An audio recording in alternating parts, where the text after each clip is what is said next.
Dieu a dit dans sa parole, allez et multipliez-vous. Quand Dieu ne permet pas à certaines personnes de se multiplier, il sait pourquoi.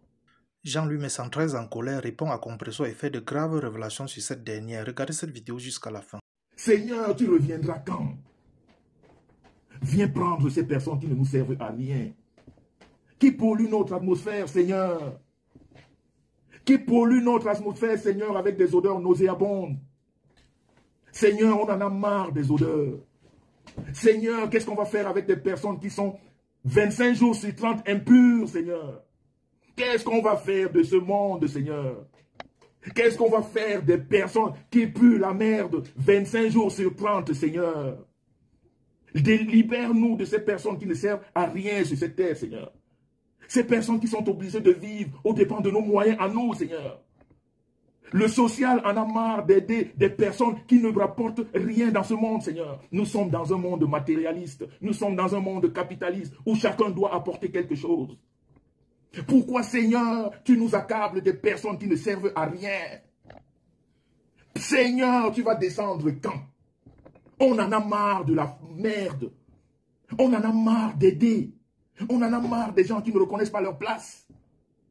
À quel moment, Seigneur, tu vas nous libérer? À quel moment, Seigneur, tu vas nous libérer? Seigneur, est-ce que tu as constitué un être humain, Seigneur? Un être normalement constitué. Est-ce que tu as dit que cet être sera impur 25 jours sur 30 et que cette personne n'aura plus jamais de rapport normal comme vous l'avez constitué, Seigneur? Pourquoi nous faire partager notre quotidien de ce merdier, Seigneur? On n'en veut plus. On en a marre. Ça nous pollue la vie. Ça nous pollue la vie, Seigneur. Toi-même, Seigneur, tu as dit dans ta Bible, quand tu côtoies un impur, tu deviens impur, Seigneur. On en a marre de l'impureté. Partout où ces personnes passent, Seigneur, elles laissent leur tache d'impureté, de la saleté, de la merde. Tout ce qui nous conduit à l'enfer. Seigneur, on en a marre de côtoyer ce monde. On en a marre. Qu'est-ce qu'on doit faire? Qu'est-ce qu'on doit faire, Seigneur? Évidemment, en Congo, Sud-Afrique, sortons les Bibles. Prenons de l'eau bénite. Déversons de l'eau bénite partout. Madame Chapuis, qu'est-ce qu'on va faire des têtes de poireaux, Seigneur? On en a marre. On en a marre. Ça va aller jusque quand? On est fatigué.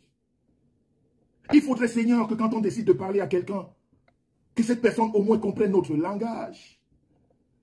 Comment est-ce qu'on peut parler avec des gens qui ne peuvent pas comprendre notre langage, mais qui veulent s'initier dans notre milieu, Seigneur? On va faire quoi de ces personnes? Qu'est-ce qu'on va faire de ces personnes? Des têtes de mules, Seigneur. Des têtes de poireaux, Seigneur.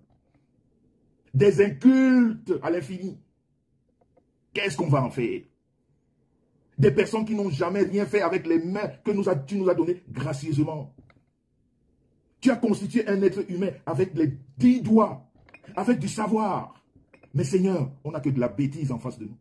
Des gens qui disent oui aujourd'hui et non demain. Et vous disent qu'ils n'ont jamais ni dit oui, ni dit non.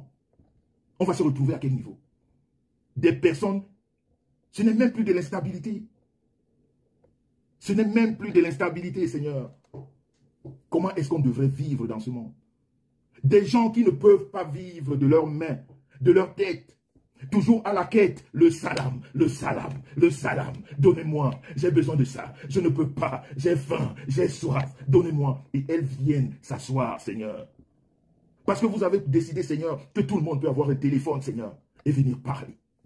Comment est-ce que quelqu'un qui n'a jamais rien fait de sa vie peut prendre le téléphone et parler? Et que des personnes que, Seigneur, tu as bénies viennent écouter l'ordure. L'ordure. La mendicité, la malédiction. Qu'est-ce qu'on va écouter dans ça, Seigneur? Qu'est-ce qu'on va écouter dans ça? Quelqu'un qui se balade avec de la malédiction, Seigneur. Quelqu'un qui se balade avec de l'impureté. Quelqu'un qui a du sang noir dans les mains. Quelqu'un qui a du sang noir dans son appareil génital. Quelqu'un qui a du sang noir dans son corps. Qu'est-ce que cette personne, Seigneur, va nous dire et qu'on écoute? Elle est impure.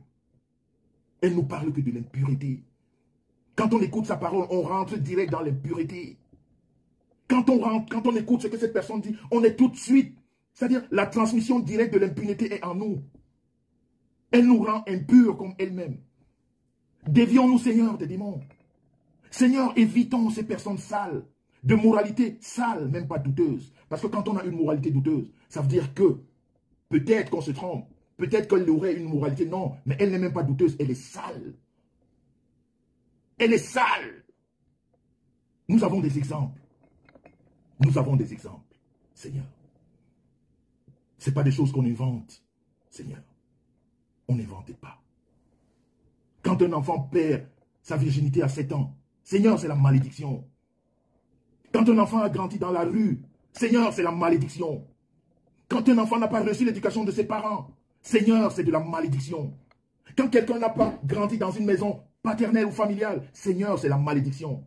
Quand on a passé son temps à transmettre les maladies sexuellement transmissibles à des milliers de personnes, Seigneur, c'est de la malédiction. Qu'est-ce que ces personnes qui ne représentent rien dans nos sociétés vont nous dire et qu'on écoute, Seigneur? On va écouter quoi? Ces personnes nous servent à quoi? C'est quoi la traçabilité de leur vie? Qu'est-ce qu'elles ont déjà posé comme un acte positif dans la vie? Seigneur, Seigneur, descends. Seigneur, nous t'implorons. Nous avons besoin de ta présence. Nous sommes encerclés de démons impurs du sang noir qui voudraient qu'on leur ressemble. À chaque fois, nous ouvrons notre téléphone, même quand nous n'avons pas envie, Seigneur. Nous avons la médiocrité. Nous avons de l'impureté. Nous avons des odeurs nauséabondes. Nous avons des odeurs. Mais Seigneur, pendant combien de temps tu vas nous laisser souffrir? Pendant combien de temps tu ne vas pas réagir? Pendant combien de temps tu vas laisser la malédiction se déverser sur tes enfants? On est fatigué. On en a marre. On voudrait parler de toi. On voudrait parler des versets bibliques. On voudrait parler de la Bible. On voudrait échanger de façon polie. On voudrait avoir un niveau un peu plus élevé. Mais Seigneur, on est fatigué des mensonges, de l'impureté, du vol, de la manipulation. Ça va encore durer combien de temps? Ça va durer combien de temps? Seigneur, quand un enfant n'a pas reçu l'amour de ses parents, c'est de la malédiction. Quand un enfant, à un certain âge, tu ne peux pas jouir de ce que Dieu nous a donné gracieusement, c'est de la malédiction. Quand tu ne peux pas avoir un rapport sexuel de façon normale, c'est de la malédiction. Quand tu ne peux pas avoir un homme ou une femme qui t'aime à tes côtés, c'est de la malédiction. Parce que le premier commandement de Dieu, c'est l'amour. Normalement, un être humain naît de l'amour. Mais quand tu nais de la malédiction, quand tu nais dans les doutes, parce que ton père n'est pas là, parce que ta mère n'est pas là, parce que tu es abandonné dans la rue, parce que tu es l'objet de tout ce qui tourne autour de toi, parce que tu ne représentes plus ces conditions féminines qui font de la femme un être très jovial, un être doux, un être qui rassemble, un être qui distribue de l'amour. Quand vous avez perdu tout cela, vous devenez un objet, comme ces personnes qu'on voit à longueur de journée sur la toile, qui ne nous servent à rien, qui sont des objets, qui deviennent des objets, qui deviennent des objets, qui ne savent rien faire avec leurs mains, qui sont obligés de tout demander. Seigneur, sortez-nous de là. On est fatigué. On n'en veut plus. Débarrassez-nous de ces objets sataniques, parce que ce n'est plus des êtres humains, mais c'est des objets. Parce que quand on vous a essoré de tout ce que Dieu donne à chacune des femmes, il y a des femmes qui m'écoutent ici. Il y a des hommes qui m'écoutent. Ne dit-on pas que l'acte sexuel, c'est quelque chose qui réunit les gens? Ne dit-on pas que quand un homme et une femme s'accouplent, c'est le moment où l'homme fait des promesses que quelquefois il n'arrive même pas à tenir? Juste parce que on a de la jouissance qui nous amène au nirvana, qui nous fait perdre la tête. Mais quand Dieu vous enlève ça, quand vous devenez un objet, qu'est-ce que vous représentez? Est-ce que les couches sont faites pour des jeunes personnes? Est-ce que ce n'est pas de la malédiction qu'une jeune femme se balade à longueur de journée avec des couches qui ont du sang noirâtre, qui pue, qui nous met mal? Est-ce que c'est normal? Est-ce que ce n'est pas de la malédiction? Est-ce que ce n'est pas de la malédiction? Pendant que les autres jouissent de leur corps, de ce que Dieu leur a donné, gracieusement. Pendant que les autres jouissent de leur corps, tu te balades avec du sang calciné qui pue, qui met tout le monde mal à l'aise. Seigneur, est-ce que ce n'est pas de la malédiction, Seigneur? Il est temps que tu nous délivres. Il est temps que tu nous éloignes de ce merdier, Seigneur. On est fatigué. On a pris trop d'odeur. On a pris trop de mauvaises senteurs. On a été tellement imbibés de la saleté. Nous voulons vivre autre chose, Seigneur. Nous voulons avoir quelque chose de bien autour de nous, Seigneur. C'est quoi cette merde que tu nous laisses? Et quand on va agir, on nous dira qu'on a agi de façon humaine. Et pourtant, nous sommes des enfants de Dieu. Et pourtant, nous sommes des enfants de Dieu. Seigneur, libère-nous. Libère-nous. Facebook, ce n'est pas de la sorcellerie. On n'a pas créé ce réseau pour qu'on ait des personnes impures qui viennent nous polluer notre environnement avec des odeurs nauséabondes. Vous voyez des personnes devant vous qui se décomposent. Mais quand on arbore la tunique satanique, on n'a plus honte. Quand on a arboré la tunique satanique, on n'a plus honte. Et pourtant, ces personnes ne devraient plus se faire voir. Ça se décompose devant nous. Ça se décompose de la façon la plus... Mais comment est-ce... Mais Seigneur, Seigneur, pourquoi tu ne fais pas que... Quand ces personnes obscures nous parlent, que nous n'ayons pas les mêmes ondes, même dans ce téléphone, comment est-ce qu'on doit faire? Pour que ces personnes soient juste dans leur canal de malédiction. Comment est-ce qu'on doit le faire, Seigneur? On a dit honore ton père et ta mère. Quand tu n'as pas de père, tu vas honorer qui, Seigneur? Quand tu n'as pas de mère qui est là, tu dois honorer qui? Eh bien, tu deviens un objet à l'âge de 7 ans ou 8 ans. Eh bien, tu deviens un objet qui ne servira à rien dans sa vie. Quand on parle de toi, on t'assimile au vol. On t'assimile à l'arnaque. On t'assimile à l'inculture. Tu ne sais rien faire que demander, demander et demander. Et tu parles, tu dis quoi? Tu parles, c'est quoi le bilan? Est-ce que sur cette terre, Seigneur, il y a un bilan de la commanderie, Seigneur? Est-ce que sur cette terre, Seigneur, il y a un bilan de la commanderie? Ça veut dire qu'une personne est reconnue juste pour la commanderie. Salam. Depuis l'âge de 7 ans jusqu'à l'âge de 53 ans. Salam. Salam. Salam. Salam. Et ça vient ouvrir sa mauvaise gueule. Qu'est-ce que tu vas dire? Tu as déjà fait quoi? Qui va t'écouter? Quelles sont même les personnes qui sont autour de toi? Toi-même, là, quand tu es sorti, ton cordon ombilical comme nous autres, on l'a enterré quelque part. C'est-à-dire, est-ce qu'il y a une femme qui a souffert 9 mois avec des contractions et que tu es sorti comme nous autres? Non. Je crois que tu n'es pas sorti comme nous autres. On t'a extrait d'un endroit où tu ne devais pas être. C'est pour ça que tu as tout raté dès le bas âge. Quand tu es un démon, tu ne restes pas longtemps. On t'a sorti de force là-bas. On t'a jeté dans la rue. Et à 7 ans, tu es devenu l'objet. Jusqu'à 53 ans. Quand ce n'est pas ta place, on t'extrait. Et tu perds tout. On t'enlève tout. Tu ne représentes plus rien. Dieu a dit dans sa parole, allez et multipliez-vous. Quand Dieu ne permet pas à certaines personnes de se multiplier, il sait pourquoi. Les démons ne se multiplient pas dans la gloire de Dieu. Le démon, Dieu lui a interdit de se multiplier.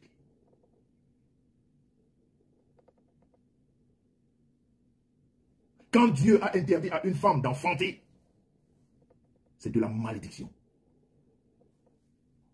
Parce que normalement, nous sommes nés pour multiplier. Maintenant, il peut y avoir des soucis dans la vie qui amènent des gens à ne pas enfanter. Mais quand vous avez une traçabilité qui est démoniaque, ça veut dire que Dieu vous a refusé ça. Dieu n'a pas demandé, et Dieu n'a pas dit qu'un enfant de 7 ans, de 8 ans, se fasse prendre par des inconnus. Je vous rappelle que nous sommes des Bantous. La culture Bantou voudrait que. Et ça existe encore dans certaines de nos ethnies. Il y a des enfants qui naissent. Quand on a constaté que ces enfants ne sont pas de bons enfants. Il y a des enfants qui naissent bizarres. On ne les laisse pas. Et c'est ces gens qui ont compris. Parce qu'on n'aurait pas eu ce qu'on a sur la toile. Si on avait éliminé toutes ces malédictions qui polluent notre environnement, on ne serait pas là où on est. Parce que c'est de la malédiction. Parce que c'est de la malédiction ce que nous vivons. Quand vous voyez une personne qui ne représente rien, qui n'a jamais fait rien pour personne, qui est dans de la malédiction pure et dure, qui vit le martyre, qui est devenu l'objet de quelqu'un ou des personnes, qui ne peut plus s'asseoir sur son fessier comme moi, qui est obligé de s'asseoir de côté, parce que la destruction, Seigneur, Seigneur, Seigneur, le fracassement de derrière est énorme. Le fracassement. Qu'est-ce que cette personne peut apporter comme enseignement dans la vie? C'est quoi l'enseignement qu'on peut apporter dans la vie, notre vie? Ou nous autres, quand nous prenons nos femmes, qu'est-ce qu'il y a de plus beau que l'appareil génital d'une femme sur cette terre? Il n'y a rien de plus beau. Mais quand Dieu te prive de t'en user, et qu'on doit te fracasser, tu dois crier comme un animal qu'on est en train d'égorger. Parce que tu veux assouvir le plaisir d'un... Tu vis dans la puanteur. Tu vis dans la... C'est-à-dire la vraie malédiction. Et toi, tu viens nous parler, tu vas nous dire quoi? Nous autres que Dieu a gracieusement tout donné. Nous jouissons des organes génitaux et corporels que Dieu nous a donnés. Toi, tu représentes quoi dans ton environnement? Seigneur, nous t'invoquons, Seigneur. À un moment donné, il faudrait que tu agisses. Il faudrait que tu agisses, Seigneur. Des personnes qui ne peuvent plus s'asseoir sur les jolies fesses. Seigneur, regarde comment tu as constitué un être humain, la femme. Seigneur, regarde comment la femme, elle est constituée. Et qu'on vous dise que l'homme ne peut plus avoir du plaisir. Seigneur, si ce n'est pas de la malédiction, donnez-moi le nom. Donnez-moi le nom qui convient à ce genre de personne. Seigneur, qu'est-ce qu'on a fait pour mériter ça, Seigneur? Qu'est-ce qu'on a fait? Qu'est-ce qu'on a fait pour mériter ça? Qu'est-ce qu'on a fait pour mériter ça? De l'impureté à outrance. De l'impureté ordurière. De l'impureté qui mérite que de la poubelle. On est obligé de côtoyer ça. Pourquoi, Seigneur? On n'en veut plus. On en a marre de vivre dans les odeurs. Seigneur, toi-même tu as dit, une femme impure n'a pas droit dans ton royaume. Seigneur, tu as dit, une femme impure n'a pas droit dans ton royaume. Une femme impure ne rentre pas dans ton lieu saint. Une femme impure ne vient pas prier au lieu saint. Seigneur, et quand tu donnes l'impurité, 25 jours sur 30 à une femme, est-ce que ce n'est pas de la malédiction, Seigneur? Et pourquoi vous laissez, Seigneur? Pourquoi, Seigneur, tu laisses la malédiction à côté de nous? Seigneur, pourquoi tu laisses la malédiction à côté de nous? On en a marre de l'impureté. On en a marre des odeurs nauséabondes. On en a marre de la sorcellerie. On en a marre. On en a marre. Ça nous sort de partout. Vous voyez un objet inanimé. Vous voyez un objet de la perversité. Interdire, Seigneur, même à sa cousine, à sa nièce, de savoir qui est son père, qui est sa mère. Seigneur, pourquoi vous ne réagissez pas? Seigneur, pourquoi tu n'agis pas? Seigneur, pourquoi tu n'agis pas? Vous voyez un démon, une impureté, une sorcière, une malédiction. Interdire à sa nièce de savoir qui est son père, qui est sa mère. Et vous laissez faire, Seigneur. C'est pas normal. C'est pas normal. Tout simplement parce que quand on est perdu, on voudrait voir tout le monde dans la perdition. Parce que quand on est perdu, on voudrait voir tout le monde dans la perdition. Normalement, un être normalement constitué a besoin d'un père et d'une mère. Seigneur, comment est-ce que tu peux prendre un enfant, un innocent, Seigneur, mettre sur sa route des parents pervers, narcissiques, une mère maudite? Et pourtant, cet enfant est né d'un père et d'une mère et sur la base de l'amour. Pourquoi est-ce que, Seigneur, tu peux enlever cet enfant des mains de l'amour pour mettre un innocent entre les mains du... Vous avez écouté dans cette vidéo Jean-Louis Messan qui, très remonté après les multiples attaques de compresseurs pendant son absence sur les réseaux sociaux, a décidé de répondre d'une manière plus dure qu'avant. Jean-Louis Messan estime que compresseur fait partie des personnes impures qui polluent l'environnement et ne devrait normalement pas avoir la parole sur la toile. Jean-Louis Messan prie son Dieu d'appeler compresseur pour qu'il puisse enfin respirer de l'air pur. Il se demande comment le Seigneur a pu faire en sorte que compresseur saigne 25 jours sur 30, ce qui est extraordinaire chez une femme. Jean-Louis Messan nous informe que si compresseur n'a pas pu enfanter, c'est à cause de sa méchanceté. Il précise bien qu'il y a des femmes qui n'enfantent pas à cause de certains problèmes, mais pour compresseur est dû à une malédiction qu'elle a héritée depuis son enfance. C'était tout pour cette vidéo. N'oubliez pas de vous abonner à la chaîne et de cliquer sur la cloche de notification pour ne plus manquer nos prochaines vidéos. À la prochaine.